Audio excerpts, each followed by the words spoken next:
तर नमस्कार मित्रांनो, आपल्या एका नवीन ब्लॉगमध्ये आपलं सहर्ष स्वागत आहे. तर आमच्या इकडे काल पडले पाणी रात्री. हे बघू शकता तुम्ही रस्त्यावर असं वातावरण झाले शेताकडं. हे आमच्या रस्त्याची शेतं.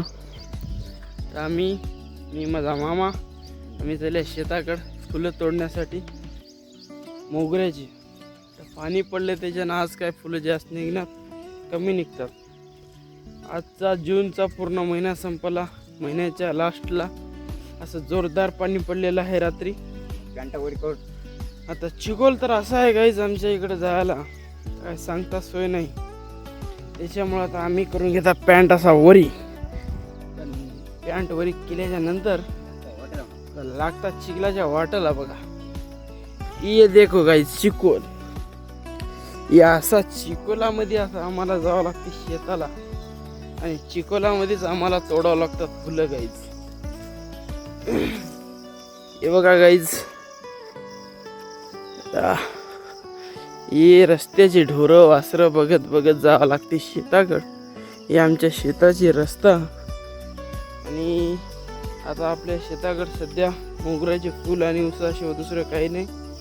झेंडू आणि गलांड्याचे लावले रोप. अजून 15 दिवसाला आपल्याला ते पण तोडायला यावं लागते. च्या मायला अशा मुंग्या एक लई चावल्यात बघा. या पाण्यामुळे मुंग्या लई निघाल्यात गाईज. शेतकऱ्याचं दुःख शेतकऱ्यालाच माहीत राहते. लोकांना पेरणी अजून काहीच केलं नाही बघा. इकडं काळे झर रानं दिसत असतील तुम्हाला गाईज. पाणी आहे तर जीवन आहे, पाणी नाही गेल्यानं काहीच नाही. तर आम्ही जाता शेताकडं, तर तुम्हाला दाखवतो शेताकडलं असं वातावरण. तर गाईज आता आपण आले आपल्या शेताकडं. तुम्हाला 2 मिनिटात असं शेत दाखवतो बघा. रोप दाखवतो तुम्हाला आपल्या झेंडू लावलेला कसा झाला तुम्ही बघा. तर तुम्ही बघू शकता हे असं रोप आलंय बघा. याला छोटे छोटे फुलं दिसत असतील.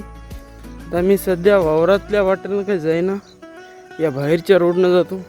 कसं काय की वावरामध्ये खूप चिखल असेल बघा. हे अशा प्रकारे आपला झेंडू, त्याच्यामध्ये आपण 2-3 दिवसाखाली निंदन केले, बाया लावून रोजानं असं तणकट काढून टाकलं याच्यातलं. तर आता तुम्हाला दाखवतो आपला मोगरा.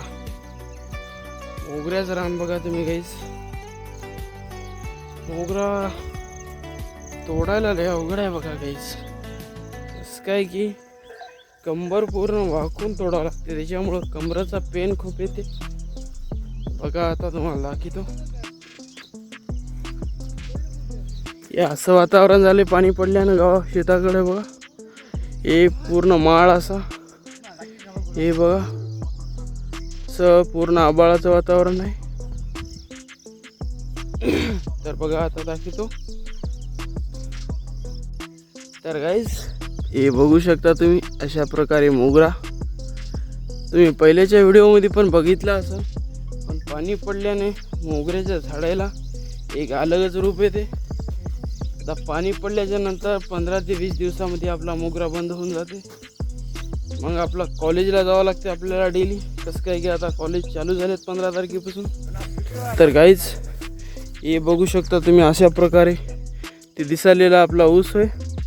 आणि खाली शेजाऱ्याचे शेतं. तर पाणी नसल्यामुळं कुठंच पेरणी झाली नाही गाईज. या इकडं केळी आहे, हे बघू शकता केळी. तर गाईज आता आम्ही तोडायला चालू करता फुलं. हे आपला छोटा भाऊ आणि मामा आणि मी, आम्ही 3 जण. हे पूर्ण असं वावर. बस वावरात काहीच ठेवणं, एकही फुल. काय मामा ठेवता का फुल? एक ठेवणं आम्ही आता चक. तर गाईज आता भेटूत आपल्या पुढल्या ब्लॉगमध्ये. आजच्यासाठी एवढंच. बाय.